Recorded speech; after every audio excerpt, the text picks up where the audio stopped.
जय जगन्नाथ। काली की हूँ एकादशी। एकादशी कम कले आमको सफल मिलता है और आमर पुण्य वृद्धि होता है। से विषय में आसतु जाना। सनातन धर्म रे एकादशी को भगवान विष्णु को प्रिय दिन बोली कहुए। वर्षर 12 मासरे 24टी एकादशी पड़ी थाए। यही सब एकादशी निज निजर नाम रही। सेपरी भिन्न भिन्न एकादशी भिन्न भिन्न फल दे थाए। आसंता काली पड़ुछि एकादशी। यही एकादशी नाम हूँ जलक्रीड़ा बा अपरा एकादशी। आपण यही जहाँ उपाय कहूँ कौन भी एकादशी दिन आपण पालन करें। एकादशी दिन कौन करवा? ब्रह्म मुहूर्त उठी स्नान करी आदि नित्यकर्म सारी भगवान विष्णु को पूजा करवा। द्वितीय हूँ स्नान सारी मंदिर में जाई गीता पाठ करवा किंबा पुरोहित ठारू गीता पाठ श्रवण करवा। नहले आमे मध्य घरे गीता पाठ करिपरिबा। आउ गोटे हूँ एकादश दिन आमे भगवान विष्णु का मंत्र जप बीज मंत्र ओम नम भगवते वासुदेवाय यही मंत्र को 108 थर जप करंतु। देखिबे आपणर कौन भी असुविधा रहिबोनी। राम कृष्ण नारायण आदि विष्णु को सहस्र नाम जप करंतु। तार अर्थ विष्णु सहस्र नाम जदि आमे जप करिबा एकादश दिन आमको धनर अभाव रहिबो नाही। सेइथिपई आपण पार पर्यंत ओम नम भगवते वासुदेवाय बीज मंत्र 108 थर पाठ करिवे वो विष्णु सहस्र नाम जप करिवे। एही दिन जदि भूल बसत किसी निंदुकों सह कथा हेउचंदी तेबे भगवान सूर्य नारायण को दर्शन करी धूप दीपर श्रीहरि को पूजा करी क्षमा प्रार्थना करवा उचित। एही दिन यथाशक्ति आमे दान धर्म करवा माने अन्न दान आउ जहाँ भी आपणर सक्षम अनुसार दान करेंगे। तापर कदली आंब अंगूर बादाम पिस्ता आदि अमृत फल आमे सेवन करवा दरकार। आउ शस्य जातीय पदार्थ आमे पार पर्यंत आमको एवॉइड कले बहुत भल।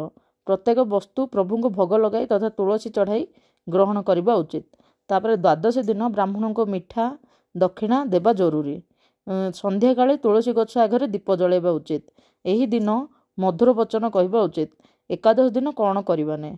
एकादश दिन क्रोध करवा नहीं। राति पूर्ण ब्रह्मचर्य पालन करवा दरकार व भोग विलास ठारू दूर रहिबा दरकार।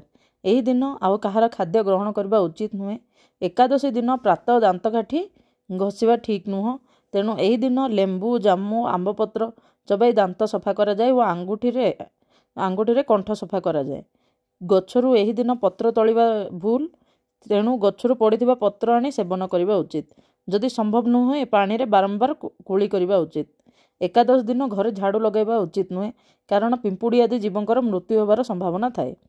यही दिन आमे चुटी काटिबा भूल किंबा अधिक कथा कहवा नहीं कारण बेले बेले मुहरु न कहवा कथा मध्य बाहरी जाए। एकादश दिन व्रतधारी देखंतु कौन खाइपर शस्य जातीय पदार्थ छाड़िकी आउ सब खाइबा उचित। यही दिन जदि आपण एकादशी भी करूना माछ मांस अंडा ये सब खाइबा नहीं। जदि पार पर्यंत संभव पियाज रसुण इत्यादि एवॉइड करवा। आउ गाजर बीट कोबी पालंग इत्यादि मध्य खाइबा उचित नुहे कारण ए सबू जदि आमे खाइबा से गछर मृत्युवरण हुए। तेणु यही जिनस आमे खाइबा उचित नुहे। यही दिन गछरु पत्र तोलिबा नाही। गछरे जल दबा जल दियंतु। व्रत दिन सबु सदस्य मिछ कहंतु नाही। काम लालसा मद आदि रे लिप्त रुहंतु नाही। आपण देखंतु यही जदि नियम पालन करिवे देखिबे आपनको माँ लक्ष्मी निश्चित भाव में आशीर्वाद देवे। आउ जदि आपण पारुचंती माँ लक्ष्मींकर भी अष्टकम पाठ करंतु। जय जगन्नाथ। हर हर शंभु। आपन जदि मो ए वीडियो भल लगिला निश्चित भाव लाइक शेयर एंड सब्सक्राइब करदेवे।